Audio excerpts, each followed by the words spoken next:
किती वेळा तुम्ही मनात दुखावले गेलात, पण काही बोललात नाही? किती वेळा कोणीतरी तुमच्याशी चुकीचं वागलं आणि तुम्ही फक्त हसून ते सहन केलं?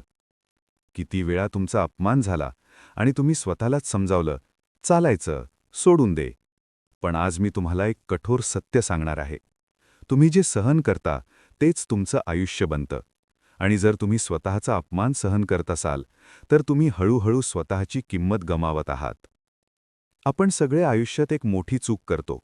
आपण लोकांना खुश ठेवण्यासाठी स्वतःला हरवतो. कोणी काही बोललं, आपण शांत. कोणी कमी लेखलं, आपण शांत. कोणी आपल्यावर ओरडलं, आपण पुन्हा शांत. का? कारण आपल्याला भीती वाटते. जर मी काही बोललो, तर रिलेशनशिप बिघडेल. तो किंवा ती माझ्याबद्दल वाईट बोलेल. लोक काय विचार करतील? पण एक गोष्ट लक्षात ठेवा, तुम्ही जितकं सहन करता, तितकंच लोक तुमच्यावर चालतात. पहिल्यांदा कोणी तुमचा अपमान करतो, तो एक टेस्ट असतो. दुसऱ्यांदा करतो, ती एक सवय बनते. आणि तिसऱ्यांदा, तो तुमचा स्टँडर्ड बनतो. होय, लोक तुमच्याशी तसं वागतात, जसं तुम्ही अलाव करता. तुम्हाला कधी असं वाटलं आहे का, मी सगळ्यांसाठी इतकं करतो, पण माझ्यासाठी कोणी काही करत नाही? तुम्ही लोकांसाठी वेळ देता, त्यांच्या प्रॉब्लेममध्ये उभे राहता, त्यांच्यासाठी सॅक्रिफाईस करता. पण जेव्हा तुम्हाला गरज असते, तेव्हा ते लोक गायब होतात. आणि तरीही तुम्ही त्यांच्यासाठी पुन्हा तयार असता. का? कारण तुम्हाला वाटतं, जर मी नाही केलं, तर लोक मला सोडून जातील. पण एक गोष्ट लक्षात ठेवा, जे लोक तुमची व्हॅल्यू समजत नाहीत, ते तुम्हाला एनिवे सोडून जाणारच आहेत. तुम्ही स्वतःला हरवून कोणालाच कायम ठेवू शकत नाही. सेल्फ रिस्पेक्ट म्हणजे फक्त मोठमोठ्या गोष्टी नाहीत, तो छोट्या छोट्या डिसिजन्समध्ये दिसतो. जेव्हा तुम्ही नाही म्हणता, ते सेल्फ रिस्पेक्ट आहे. जेव्हा तुम्ही चुकीचं टॉलरेट करत नाही, ते सेल्फ रिस्पेक्ट आहे. जेव्हा तुम्ही स्वतःसाठी उभे राहता, ते सेल्फ रिस्पेक्ट आहे. पण जेव्हा तुम्ही सगळं सहन करता, तेव्हा तुम्ही स्वतःलाच सांगत असता, मी एवढाच डिझर्व्ह करतो. आणि हेच तुमचं आयुष्य बनतं. आज एक डिसिजन घ्या. आता पुरे झालं. आजपर्यंत तुम्ही खूप सहन केलं. खूप वेळा स्वतःला मागे ठेवलं. खूप वेळा स्वतःचा अपमान सहन केला. पण आजपासून तुम्ही बदलणार आहात. कोणीही असो, फ्रेंड, फॅमिली, बॉस किंवा पार्टनर, जर ते तुमचा अपमान करत असतील, तर तुम्ही शांत बसणार नाही. कारण रिस्पेक्ट मागायची नसते, ती तुमच्या ॲटिट्यूडमधून दिसते.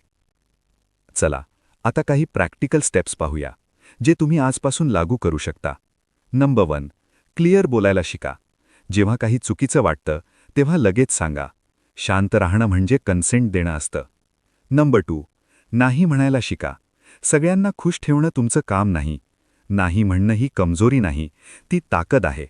नंबर 3, बाउंड्रीज सेट करा. प्रत्येक नात्यात लिमिट्स असतात. जिथे लिमिट क्रॉस होते, तिथे तुम्ही उभं राहायला हवं.